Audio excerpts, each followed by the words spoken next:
Are you looking for a free open source invoicing system for your business? Hi, in this video we'll discover Invoice Ninja, a free open source platform to create quotes, invoices and accept payments from your customers. It is an ideal solution for freelancers and small businesses. Before discovering its core features, let's check the options available to install and use it. There are multiple options available to use Invoice Ninja. The first one is to use the cloud version from Invoice Ninja.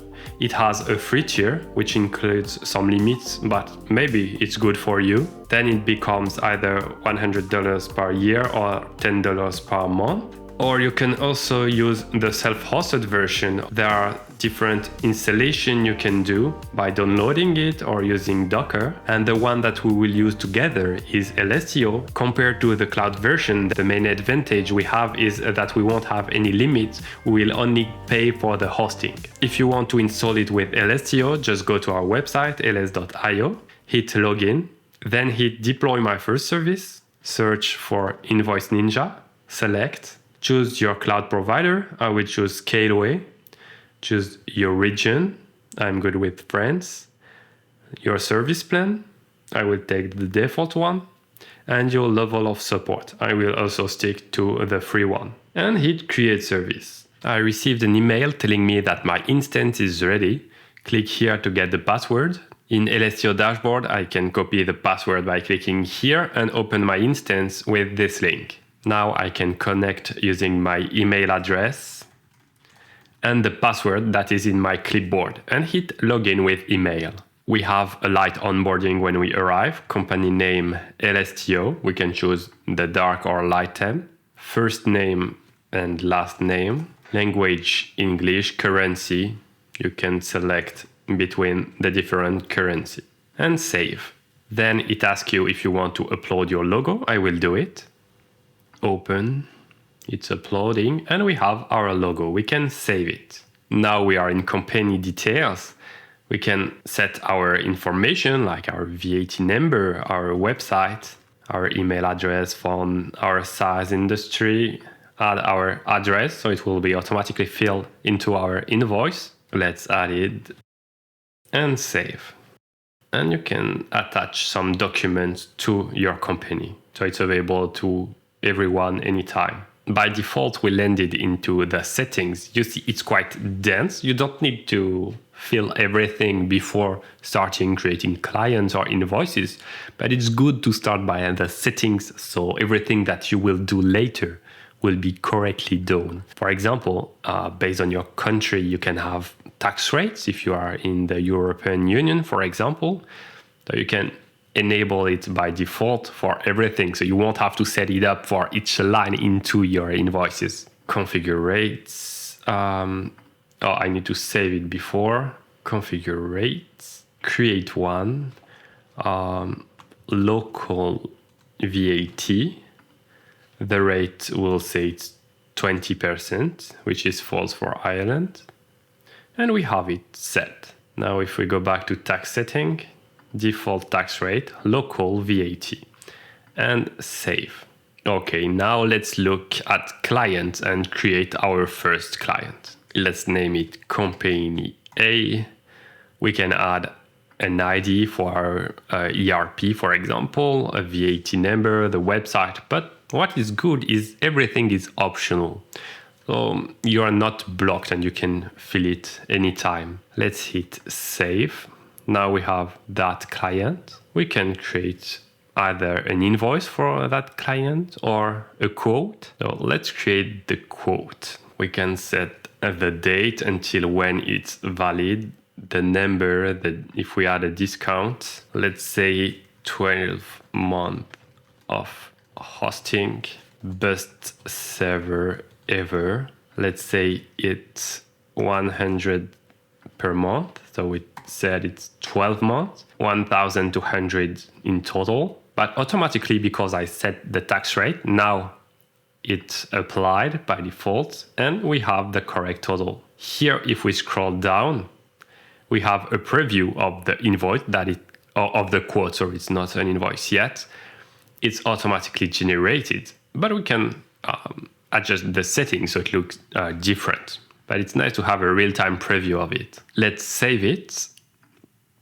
We have different options available, like sending an email for your client, schedule it, view the PDF. Well, we already have a preview down, but if you want to download it or ever, what you can do is mark it sent if you send it another mail to approve it, and you can convert it to either an invoice or to a project. A great feature enabled by default is the client portal. Let's open it. We landed on the client portal for company A. So it only has access to its own invoices and quotes, but it's perfect to share it to your customers. So if you bill them recurringly, so it's very practical to have them at disposal. If they need to download a past invoice, they have it here and they don't need to ask you anytime they want a document. Let's try to convert it into an invoice. Let's save. It says converted. Let's go into invoice to see if we have it now. Okay. We see it's in a draft status. How do we update it? Edit. What makes it a draft? Maybe it's because it's not like I mark it as sent. Okay, so it changed it from draft to sent. Okay, let's save it. Once they have it, they received it, and they paid you, you can go to mark as paid. Either it was done through the client portal, which would be automatic.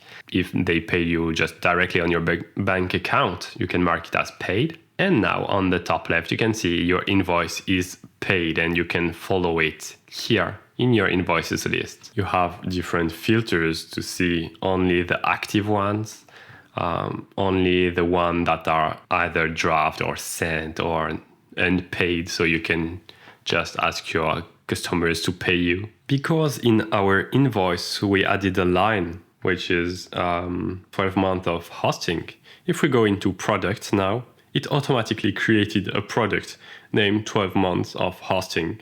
So if we need it again for either the same client or for another one, we can pick it in the product list and have the price and description automatically set. This is a very useful feature. There are also many features that are not in every classical invoice system, like recurring invoices.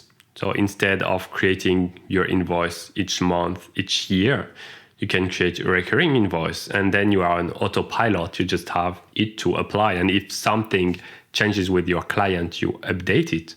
But in the long run, you're not doing the same task every month or every year. Or another cool aspect they have is the tasks. So instead of billing and calculating your time spent on task in another software and going to your invoice platform, you can add them directly into tasks in Invoice Ninja and add the time you spend on every task. So start time, end time, let's say 3 hours later. So it automatically calculates the duration, or you can use the start time and the duration. Okay.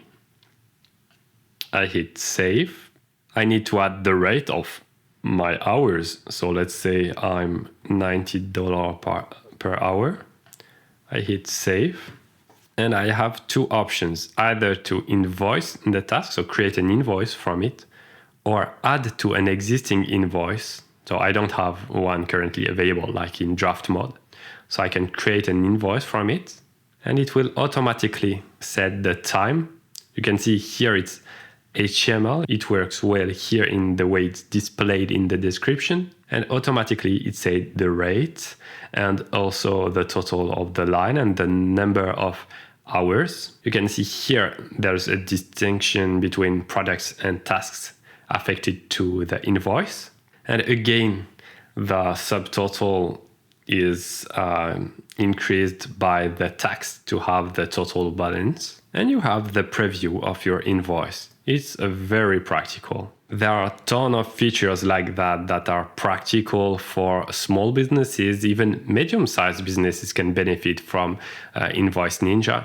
For freelancers, it's also pure gold. Let's have a look at reports. It's not the best good-looking data visualization platform, but it can help you get some metrics on your invoice, on your payments, and you can export it to maybe use into Metabase or any other platform to really see what's going on into your business. There is also an app available in the Mac App Store, Invoice Ninja. Then hit open. It works for both hosted version, which is the Invoice Ninja Cloud, or self-hosted, which is the version we're currently using. So it's same. You set your email, your password, and then you just need to add the URL of your instance. Let's paste it here and log in with email. Now we are connected. We have the same interface, but it's a MacOS app if you prefer to use an app rather than your browser. Thank you for watching. We hope you will give a try to Invoice Ninja. Please hit the like button if you like the video. It helps our content be more visible to other open source lovers. Don't forget to subscribe for more free open source platform overviews like this video here.